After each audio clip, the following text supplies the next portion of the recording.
Hello and welcome everybody! This is your host, Learbach, and you're just in time for more of A Hat in Time.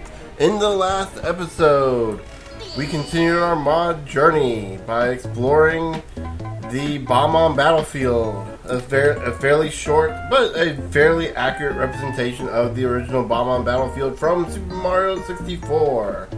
Albeit it's missing quite a few stars. As the version I currently have, they only have the 8 red coins in behind the gate. But yeah, outside of that, it's pretty fun. And in this episode, I'm wondering, we got two more I definitely want to look at. The others on here that we haven't looked at, I had plans, but I think I'm going to do something else. I think we're going to go ahead and do recipe race here. And we'll save the longer one for last. Don't know why he went ahead and plussed it. My brain just went to the wrong button there for, I don't know why. Feel like, anyway, so hopefully it'll be, excuse me. Wow. Just had a burp there. But hopefully this level won't be too bad and we won't have to... I've been pretty happy with all the levels we've been through so far. I think there's only one level I've been through so far that I haven't liked, and that was the Magma Fortress. And that was just because I'm not a big fan of hard levels, of difficult things. I understand there's a lot of people that love a challenge, but when I'm playing a video game, it's like, I don't like a ridiculous challenge, let's put it that way. Or a tedious challenge. I don't mind the challenge, I just don't want it to feel like I'm wasting my time with every failure, you know? I guess that's the big that's my big concern. Yeah, so hopefully this won't be that hard. Kind of ran out of things to talk about now. I had a bit of a nostalgia trip today. Just someone someone does a YouTube series that happened to come into my recommended feed called Down the Rabbit Hole, and it was talking about the Spoonie one. If you want to remember, Spoonie, aka Noah Antwiler, who did some of the most amazing multi-part reviews of Final Fantasy 10, 12. I think he did 12. He did 8. He did 10, and then he did 13. Can't remember much else. I want to say he did 12. No, I don't think he ever did number 12. 10-2, that's the one I remembered. Cause that one involved him being in a dress. Yeah, so here we are at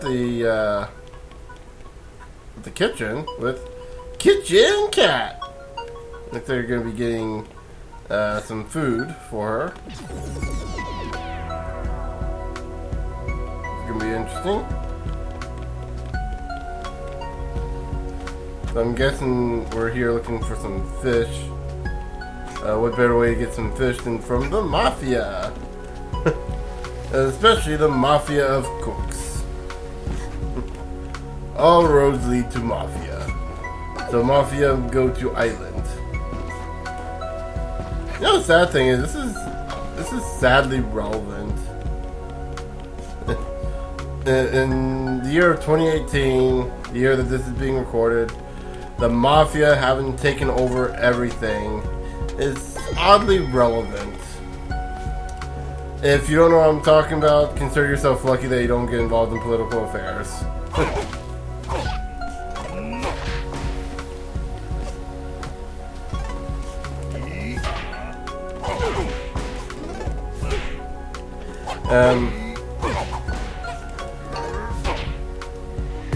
Sorry, I just kind of lost track of what I was saying there. Just kind of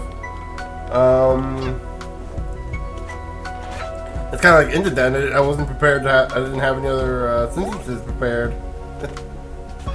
What else can I talk about?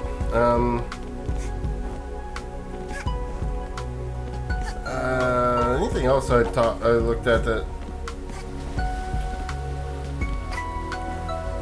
I was reminded why I missed the Wii Shop. And Nintendo was stupid to get rid of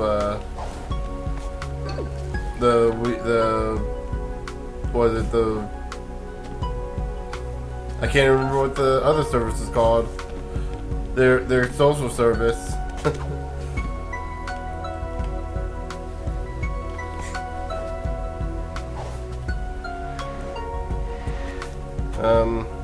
Ooh.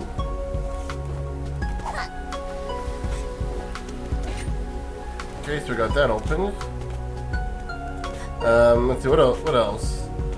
I've been watching a lot, actually two of the Runaway Guys Throne Controller tournaments, or shows. For those of you that don't know who the Runaway Guys are, they consist of the three big name Let's Players, particularly the ones who inspired me to be a Let's Player: Proton John, Chugga Conroy, and Nintendo Capri Sun. Chances are, if you're watching me, you're probably already subscribed to them. And let me turn my volume down a little bit because it feels like I'm playing the audio now. But yeah, they're the ones that inspired me. So chances are, if you're watching me, you've probably already burned through all their content. But they got together and created the Runaway Guys. This kind of reference to Earthbound's The Runaway 5. Wrong one. And but there's only like 3 of them, so it's like the Runaway Guys. Also, Runaway 3 might be a little. And that's probably my sister texting me about Ready Player One from last episode. Yes, for those that don't know, these episodes do get done in sessions, in various sessions. You kind of have to do it that way, otherwise it's kind of almost impossible not to do it. It's almost impossible, especially with games like this that save as you go. Because it's kind of unrealistic to try to do an episode a day. Like that's what I used to do. I used to do like one episode every day, and then I do the episode, edit it in a video editor, and then go out and put it out in the world. It's a lot easier to stay relevant like that, but it's also a lot harder because if something goes wrong in the game, you can't really go back and change it with a lot of games. With this game, you can just go back and revisit the level.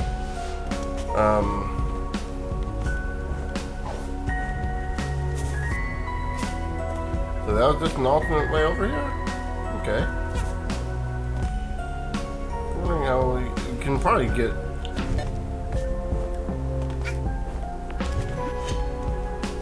Looks like we should be able to get in up there somehow. Not entirely sure how.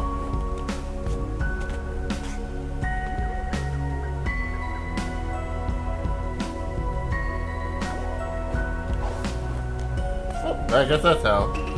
And then we'll use the time stop hack. Or just not. Okay, that works too. What? You guys saw that? Like, there wasn't anything there to get in the way, was there? Well, that was stupid of me. It might be the first time I've ever had that happen to me on camera. I was jumping the tightrope. Anyway, so yeah, so going back to what I was saying, 'cause I got way off topic there. The Runaway Guys do a show at the conventions they go to called Throne Controllers. It's kind of like a game show, very similar to that one Doug Walker tried, except this one's actually entertaining.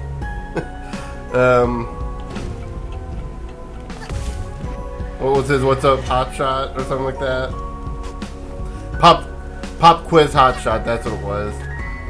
Which is unfortunate that his didn't work out, but you know, that's what happens when you kind of make a subpar show, you know. As much as I love Nostalgia Critic, but anyway, the Throne Controllers is usually done live in front of an audience, and it involves the audience. They come up. There's a grid of 10 questions. Each question's a different.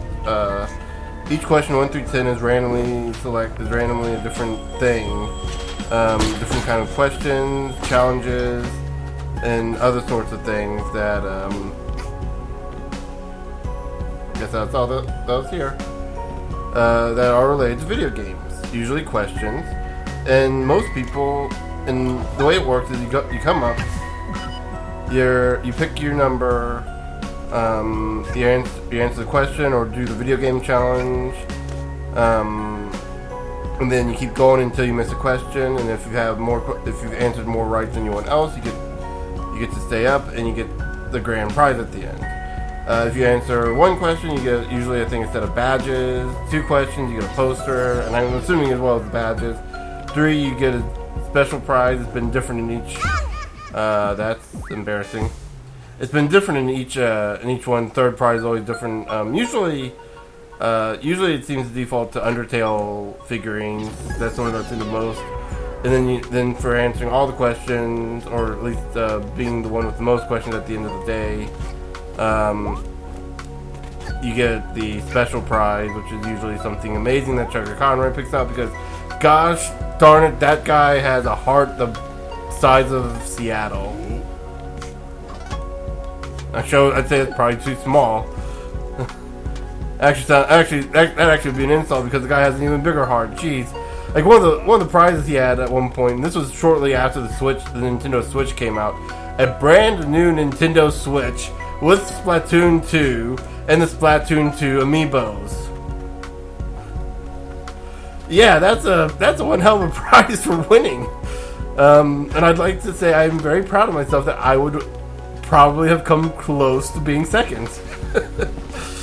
because I always love those shows. I always love answering the questions, and it's like outside of the video game challenges, which I'm fairly certain I'd fail all but one of, and I can actually that one was great. Oh my gosh. So the video game, so the questions are pretty simple. They ask you a question, you have to answer it. You also have true/false questions in a series called Leap of Faith, where they ask you like 5. Or no, lightning round. Leap of Faith is something different. Lightning round, where they ask you a set of, I think it's like 5 questions. You have to get 3 of them right, and it's going to be basically a yes or no answers, or true or false. Some of them are like, what game was this in? I think like they had like Pokemon, like you have to answer red, gold, ruby, diamond, or rather which generation. And yes, I'm checking back up here because I don't remember if there's anything up here. Nope, there wasn't. Okay. But anyway, so you had to answer what generation of Pokemon the Pokemon was in. But most of the time it's usually true or false, and I get most of those. I get about half of those right. Just like the set itself, not the actual set of questions. But yeah, so then you have multiple choice, basic stuff like that, and then the fan favorite brutal question, which asks the question, how much do you really hate yourself?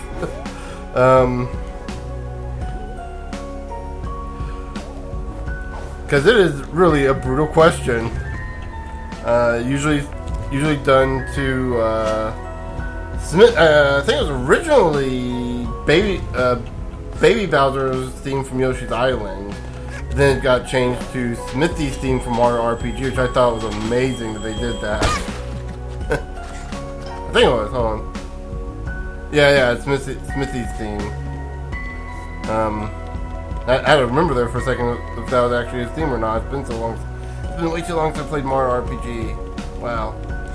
I need to play that again. I might do a let's play of it again. I've been thinking of going back and doing some doing some of my older games again. Kind of like a replay. But anyway, so I think out of all the brutal questions that they've asked over the years of doing this, I've maybe gotten one right. Oh no, that's not what I think. Oh no, that's another one of the sliding ones. Like, yep, it's sliding. Oh no, they're all sliding. No, why? Hey, she got her meat. Can we get up here? Yep, okay. No, let's do the noble thing and not mess up. Okay, good, that one's not slippery. Yeah, so I forgot what originally spurred me on to talk about about throwing controllers. Oh yeah, I was just talking about what I was just talking. Huh, okay, interesting. I think I was just talking about just whatever I was just randomly talking about, whatever I've been having to watch. But yeah, so what else? They got a lot of. It's a fun show. It's a fun show, and I wish they'd do it more often. It's like it's a convention thing, so they have to do it at conventions. The ones I saw, the one that I think Con Bravo put up it's the most recent one. Then was it no, it wasn't Con Bravo. That was the second one I saw. Where they actually looked like they had production values, and I was like, wow, like there's like smoke in the back. There's smoke going behind them. They're in this they look like they're in this kind of like arena like thing, getting ready to do the show. It's like this looks far more production value wise, far better than the others. Yeah, I didn't think I was gonna make it. Like I realized as soon as I jumped, I wasn't gonna make that. But yeah, but all the others looked like they took place on a typical con panel stage where it's like you just had you had the cast up here, up at the stage, and there's a table with them and all their stuff set up. And it's like, yeah, but this one, the one at the Con Bravo one's like, wow, that took production up to a 10, up to comical levels there actually. Yeah, as always, as with me, because it's just how I am, I don't remember the individual questions as well as I probably should. I do remember some of the challenges, which actually does bring me up to the second part of the show, which is usually not the second part, but this is the second set of events. Because you have, in addition to the questions, you also have video game challenges, where the audience member is tasked to complete a set of challenges related to video games, usually in the form of playing the game and getting to a certain point or getting a certain score, or playing against a random audience member, or playing against one of the runaway guys themselves. Which brings me to the one I saw. I think it was on the Twitch page. Now that I think about it, it might have been the one they uploaded on their own actual page. Get something good. Got a new color.